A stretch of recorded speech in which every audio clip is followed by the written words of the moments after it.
I hope that the past few weeks have allowed you to gain a deeper awareness and understanding of your God-given talents.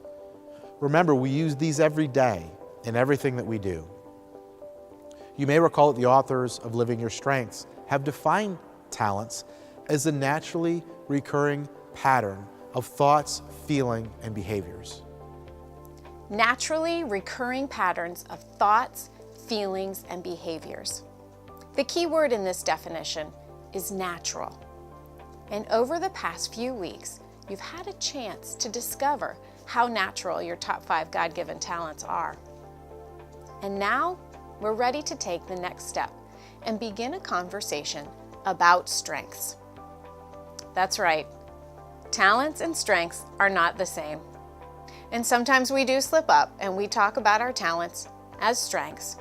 But there's something more to a strength than just using our God-given talents. So what is the difference? A strength is the ability to provide a consistent, near-perfect performance in a given activity.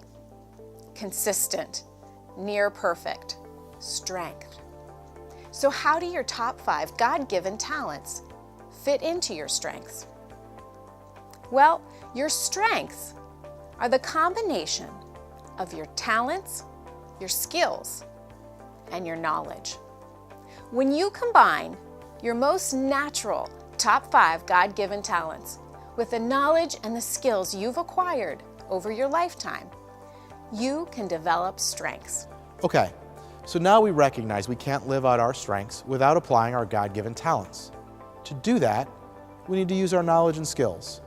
So let's refresh ourselves on those 2 elements. Knowledge is defined as information or understanding obtained through education or experience.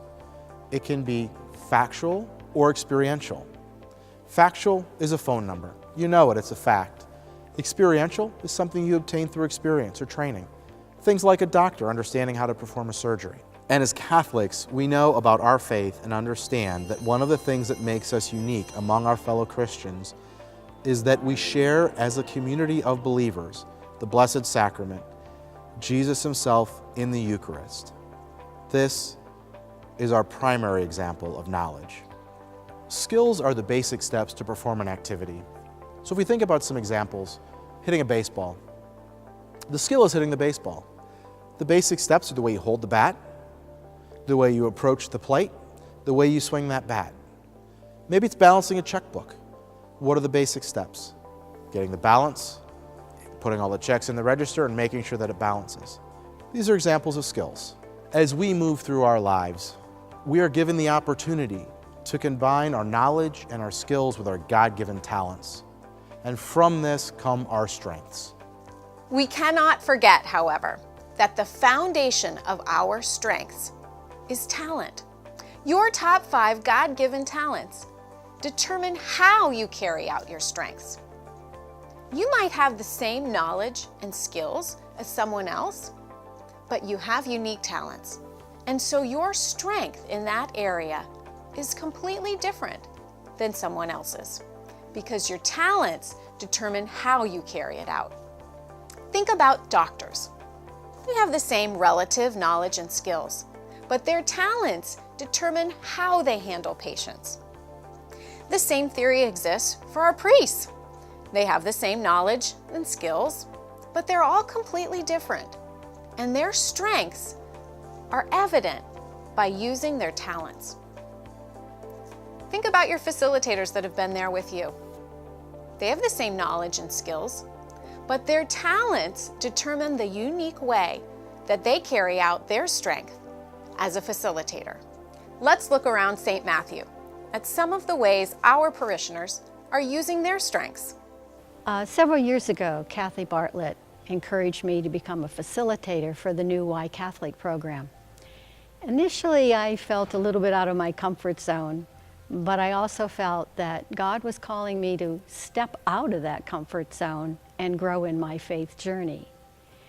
With belief as one of my top talents, I realized that I could use my experience as a teacher and share those core beliefs with others and hopefully help them and guide them to a more meaningful life. One of the things that knowing my talents did for me was give me the ability to feel like I could speak up at work. And by speaking up, I decided, okay, I need to volunteer for opportunities. I need to volunteer to lead programs and projects that I may not have known or felt like I could do before I knew my talents. And so when I think about what my talents have done for me, I think about responsibility and discipline. And when I couple that with my knowledge, which is a long time in organizational development and 2 degrees, and then I think about my skill, which is driving solutions, one of my strengths really is to drive some programs that we have in HR at work. And so recently, one thing that I did was volunteer for a program that develops our high potential team members. And before knowing my talents, I don't think that I would have just spoken up and said, let me lead this program.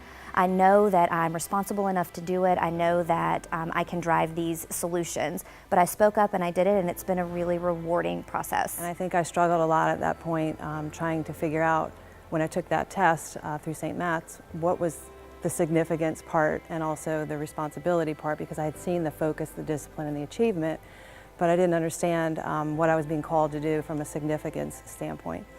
So I think I prayed a lot on it, and I tried to ask the Holy Spirit to guide me what that meant. And I think I was hearing loud and clear that the significance part was not meaning significance for your life and for your family, but significance for others. And I felt I was being called to make a significant change in what I was doing career-wise. And I tried to find ways that I could, be significant, but I felt myself being very frustrated in the corporate world.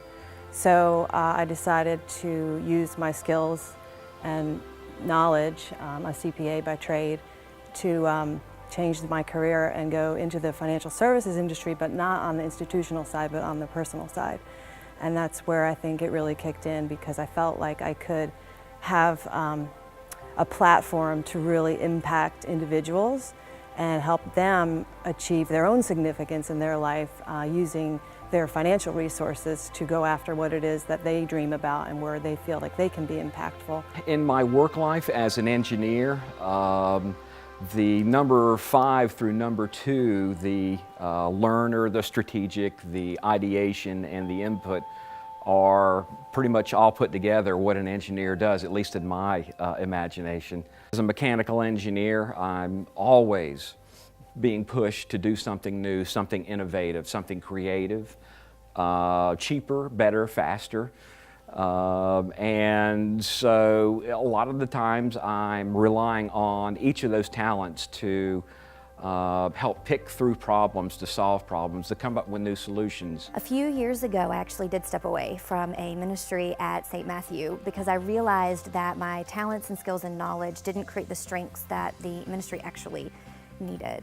So I co-led a ministry where I thought that my ability to drive solutions and my talent of context, so gathering all the information that's needed to create the right changes and drive the right solutions, was going to be a perfect fit. And after a couple of months in the ministry, what I realized is that this group really needed someone who had the talents of strategic and futuristic and could really look and envision a bigger picture. What I wanted to do was drive solutions and get buy-in and share it with all of the church, but the ministry wasn't there yet. And I felt like I just wasn't a good fit. I felt like all of the talents I knew I had, I couldn't use yet. And so I stepped away from that ministry and was able to refocus elsewhere, where I felt more fulfilled, where I felt like I was actually helping a ministry rather than sitting back and waiting. Well, as a child, my mom taught me to sew, and that became my passion.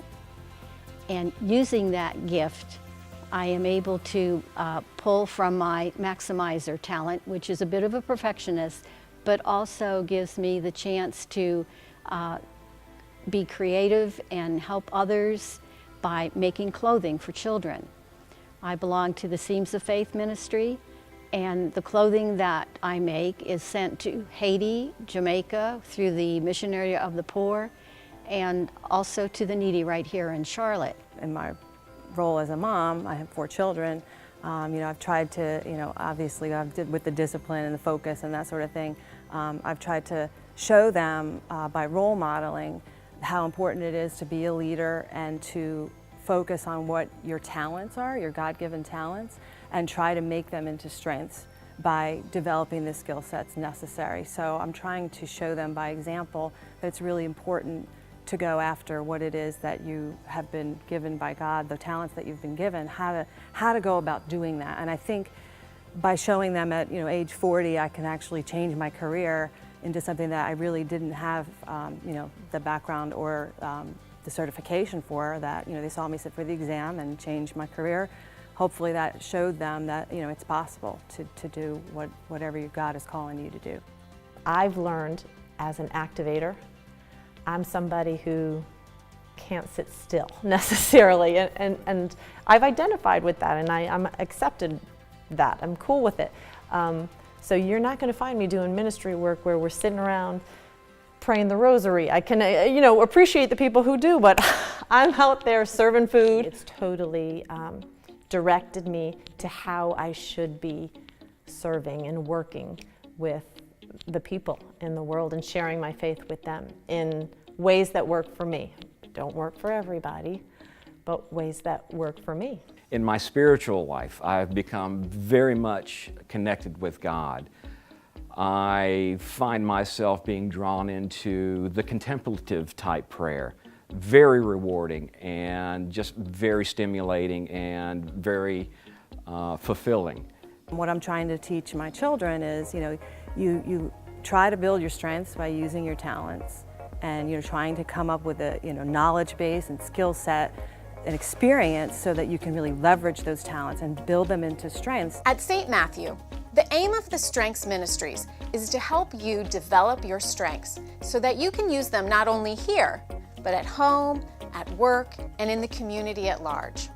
The goal is to help you be the best that you can be. In the book, there's reference to a Hasidic tale from the Rabbi Zuzia. He ponders life in the coming world, and he asks himself, in the coming world, they will not ask me why I was not Moses. They will ask me why I was not Zuzia. And I think about this for myself. When we're standing at the gates of heaven, what if I am asked, why were you not Kristen? The time I spend concerning myself with the talents that others have and wanting those talents for myself will not be time well spent. We need to focus on who we are, uniquely with our top 5 God-given talents. Then we can create and develop our strengths. And by using our strengths in community, our unique strengths will make that community well-rounded. So it's time to start thinking about your strengths and developing strengths that will help you continue to find God's purpose for you.